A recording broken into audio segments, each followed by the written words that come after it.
South ఇండియాలోని అతి తక్కువ ధరలకి రత్నాలనందించే ఏకైక సంస్థ 6JVR. Power star Pawan Kalyan range cinema Harihara Veeramallu release అయ్యి థియేటర్లలో సునామీ సృష్టిస్తోంది. అలానే దీనిపైన ఒక విచిత్రమైనటువంటి డివైడ్ టాక్ కూడా నడుస్తుంది. అదేంటంటే సినిమాకి సంబంధించి మేకింగ్ పైన.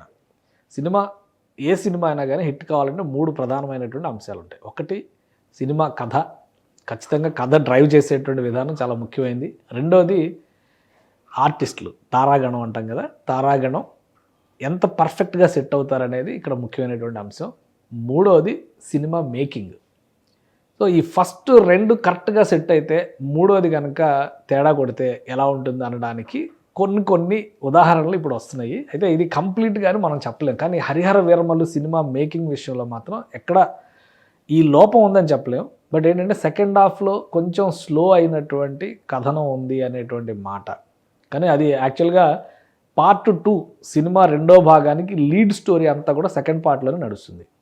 కానీ మేకింగ్ పైన కొన్ని విమర్శలు ఉద్దేశపూరితంగా చేస్తున్నారా, నిజంగానే బాగాలేదా అనేది ప్రేక్షకులు చూసి డిసైడ్ చేయాల్సినటువంటి అంశం అది. కాకపోతే వస్తున్నటువంటి ఫీడ్బ్యాక్, వేసినటువంటి అంచనాలు, సినిమా చూసిన తర్వాత వచ్చినటువంటి ఎస్టిమేషన్స్, వీటన్నిటి ఆధారంగా నేను ఒక విషయం ఏం చెప్తానంటే, జాగర్లమూడి క్రిష్ గనక ఈ సినిమా డైరెక్టర్గా కంటిన్యూ అయి ఉంటే ఖచ్చితంగా సెకండ్ పార్ట్ రేంజ్ మరింత పెరిగేది అని మనం ఖచ్చితంగా చెప్పొచ్చు.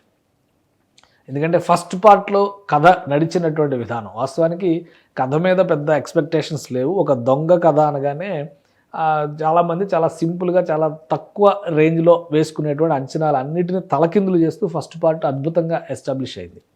అలానే కోహినూరు డైమండ్ గురించి అంటే ఈ డైమండ్స్కి సంబంధించిన కథలు చాలా వచ్చినాయి కాబట్టి కొత్తదనం ఏముంటుంది అనేటువంటి ఒక అభిప్రాయం ఉంది. మూడోది ఔరంగజేబు అరాచకాలు అనేటువంటి చర్చ వచ్చేసరికి ఆల్రెడీ ఈ మధ్య చావా సినిమా చూసాం, రజాకార్ సినిమా చూసాం, ఇట్లాంటివన్నీ చూసాం కాబట్టి ఇందులో కొత్తగా ఏం చెప్తారు అనుకున్నారు. బట్ ఈ 3 విషయాల్లో కూడా ఫస్ట్ పార్ట్లో కథని లీడ్ చేసినటువంటి విధానం ఎక్స్ట్రాడినరీగా ఎస్టాబ్లిష్ అయింది. ఆ క్రెడిట్ 100% క్రిష్కే చెందుతుంది అనేటువంటి అభిప్రాయం. ఇది నాదే కాదు, ప్రేక్షకుల అభిప్రాయం, థియేటర్లో ఉన్న ప్రేక్షకులు కూడా. ఎందుకంటే ఆ సీన్స్ అన్ని చాలా ఎర్లీ షార్ట్ సీన్స్ అనమాట, చాలా ముందుగా షూట్ చేసినటువంటి దృశ్యాలు కాబట్టి ఆ టైంలో క్రిష్ వెళ్ళిపోయింది. ఈ సినిమా 1 year బ్యాకే వెళ్ళేది. ఎందుకు వెళ్ళిపోయారు, ఈ సినిమా నుంచి ఎందుకు తప్పుకున్నారనే రీజన్స్ స్పెసిఫిక్గా చెప్పపోయినా కానీ సినిమా బృందం మాత్రం క్రిష్కి అద్భుతమైనటువంటి గౌరవం ఇచ్చింది. సినిమా స్టార్టింగ్లోనే ఆయనకి స్పెషల్ థ్యాంక్స్ చెప్పారు కాన్సెప్ట్ గురించి. ఇక ప్రీ రిలీజ్ ఈవెంట్స్లో పవన్ కళ్యాణ్ గారు ప్రెస్ మీట్లో మాట్లాడిన సందర్భంలో స్పెషల్గా క్రిష్ని కోట్ చేస్తూ మాట్లాడారు. సాధారణంగా ఇప్పుడు ఇదే Krish Manikarnika the queen of Jhansi అని చెప్పిన ఒక సినిమా తీస్తే ఆయన పేరే తీసేశారు డైరెక్షన్. దీనిలో ఆల్మోస్ట్ 70% 80% షూట్ చేసి కంగనా రనౌత్ మిగతా పార్ట్ కంప్లీట్ చేసి సినిమా రిలీజ్ చేస్తే డైరెక్టర్ క్రెడిటే వేయలేదు అసలు యాక్చువల్గా ఆ సినిమా. అలాంటిది ఈ సినిమాలో క్రిష్ని ప్రత్యేకంగా ప్రశంసించారు పవన్ కళ్యాణ్ గారు, ఏఎం రత్నం గారు. క్రిష్ కూడా రియాక్ట్ అయ్యి ట్వీట్ చేశారు. అంతవరకు బాగుంది అనుకున్నాం మనం, కానీ సినిమా రిలీజ్లో క్రిష్కి కృతజ్ఞతలు వేశారు. సినిమా టైటిల్స్లో డైరెక్టర్ కార్డ్స్లో ఫస్ట్ డైరెక్టర్గా క్రిష్ పేరు వస్తుంది, సెకండ్ జ్యోతికృష్ణ పేరు వస్తుంది. సో అంటే క్రిష్ పైన తమ అభిమానాన్ని ఈ సినిమా యూనిట్ చాలా స్పష్టంగా చాటుకుంది అనేటువంటిది చాలా క్లియర్గా కనబడుతుంది. కానీ థియేటర్లో ప్రేక్షకుల మధ్యన వచ్చినటువంటి డిస్కషన్ ఏంటంటే, క్రిష్ వెళ్ళిపోవడమే ఈ సినిమాకి పెద్ద దెబ్బ పడింది, సెకండ్ పార్ట్ని ఇంకా ఎలివేట్ చేసి ఉండేవాడు క్రిష్ అనేటువంటి అంచనా అయితే ఖచ్చితంగా డిస్కషన్ జరిగింది. సో క్రిష్ వెళ్ళిపోవడం ఈ సినిమాకి డ్రాబ్యాక్ అయితే, క్రిష్ రావడం హరిహర వీరమల్లు పార్ట్ 2కి పెద్ద ఎసెట్ అవుతుందనేది ప్రేక్షకుల టాక్ ఇది. సో వాస్తవానికి సినిమా చూసిన తర్వాత నాకు అనిపించినటువంటి అంశం కూడా, ఎందుకంటే జనరల్గా కథని ఆ పాయింట్ని ఎన్నుకున్నటువంటి విధానమే చాలా వైవిధ్యమైనటువంటి విధానంలో ఆ కథని పాయింట్ని ఎన్నుకున్నారు. ఆ రెండింటిని లింక్ చేసినటువంటి వైనం కూడా చాలా ఎక్స్ట్రాడినరీగా జరిగింది. కథ పైన చాలా వర్క్ చేశారు, సినిమా మేకింగ్ పైన చాలా వర్క్ చేశారు. మాటలు బుర్రా సాయి మాధవ్, ఆయన బ్రాండ్ అంబాసిడర్ క్రిష్ సినిమాలకు ఆయనే ఫస్ట్ పిక్చర్ కూడా ఆయన అవకాశం ఇచ్చాడు కాబట్టి, సో కృష్ణం వందే జగద్గురువులో అద్భుతమైన డైలాగ్స్ రాశారు. అక్కడ నుంచి ఇండస్ట్రీ మొత్తం కూడా ఓన్ చేసుకుంది. బుర్రా సాయి మాధవ్ రేంజ్ ఏంటనేది ఇప్పుడు అందరికీ తెలుసు మనకి. సో ఈ సినిమాకి సంబంధించి క్రిష్ ఇన్వాల్వ్ అయ్యి ఉంటే సెకండ్ పార్ట్ రేంజ్ మరింత పెరిగేది అనేది కూడా వాస్తవం, అది ఒప్పుకోవాల్సిందే.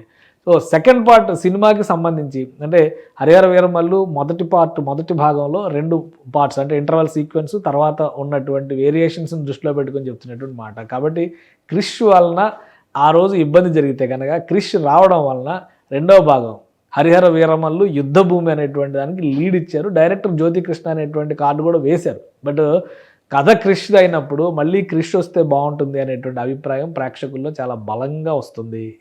సినిమా ఎండ్లో జరిగినటువంటి డిస్కషన్స్ని బట్టి చూసినా కానీ క్రిష్ రావడం సముచితం అనేటువంటి అభిప్రాయం వస్తుంది. ఎందుకంటే ఈ కథని ఔరంగజేబు వర్సెస్ హరిహర వీరమల్లు ఎలా ఎస్టాబ్లిష్ చేస్తారు అనే దాని మీద చాలా ఆసక్తి ఉంది. ఒక విధంగా మనం జ్యోతికృష్ణను తక్కువ చేయడం కాదు, జ్యోతికృష్ణ కూడా చాలా కష్టపడ్డారు. క్లైమాక్స్ సీన్స్లో ఆయన ఎస్టాబ్లిష్ చేసినటువంటి బహుశా మూల కథ క్రిష్ ఏ విధంగా అయితే విజువలైజ్ చేసుకుని ఉన్నారో దానికి దగ్గరగా వచ్చి ఉండొచ్చు, కానీ 100% ఆ స్థాయిలో తీశారని చెప్పడానికైతే కొంత ఆలోచించాల్సినటువంటి అవసరం ఉంటుంది.